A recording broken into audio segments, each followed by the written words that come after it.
চট্টগ্রামে ইসলামী ব্যাংকের চকবাজার শাখার লকার থেকে এক গ্রাহকের ১৪৯ ভরি স্বর্ণ চুরির অভিযোগ উঠেছে। এই ঘটনায় ইসলামী ব্যাংকের কর্মকর্তারা জড়িত বলে অভিযোগ ওই গ্রাহকের। ভুক্তভোগী গ্রাহক রোকেয়া আক্তার বাড়ি জানান, গত ২৯ মে দুপুরে ব্যাংকটির লকারে রাখা স্বর্ণ আনতে যান তিনি। এ সময় ব্যাংক কর্মকর্তাকে সাথে নিয়ে গিয়ে লকারটি খোলা অবস্থায় দেখতে পান। পরে তার গচ্ছিত রাখা গহনা মিলিয়ে দেখেন খোয়া গেছে ১৪৯ ভরি স্বর্ণ, অবশিষ্ট পান ১০ থেকে ১১ ভরি।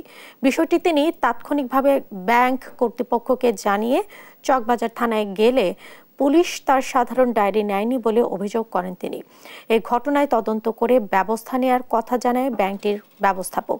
এদিকে স্বর্ণ চুরির ঘটনায় অনেক গ্রাহক উদ্বিগ্ন হয়ে ছুটে আসেন ব্যাংকে। নিজেদের গচ্ছিত রাখা স্বর্ণ ও অর্থ নিয়ে চিন্তিত বলেও জানান তারা।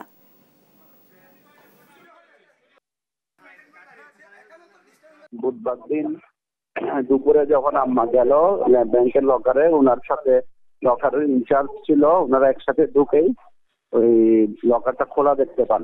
আমার লকারে একটা চাবি ঝুলতেছিল। জানতে আপনি প্রয়োজন করে এখানে কি এই লকারে কি ঠিক আছে কিনা জিনিসপত্র উনি খুলে দেখে যে ১০-১১ ভরি স্বর্ণ অলংকার পরে আছে, বাকি প্রায় ১৫০ ভরি স্বর্ণ গায়েব হয়ে গেছে। ওনার সাথে আমাদের এমিকেবলি কথা হয়েছে, ওনারা রবি সোমবার পর্যন্ত আমাদেরকে সময় দিয়েছেন।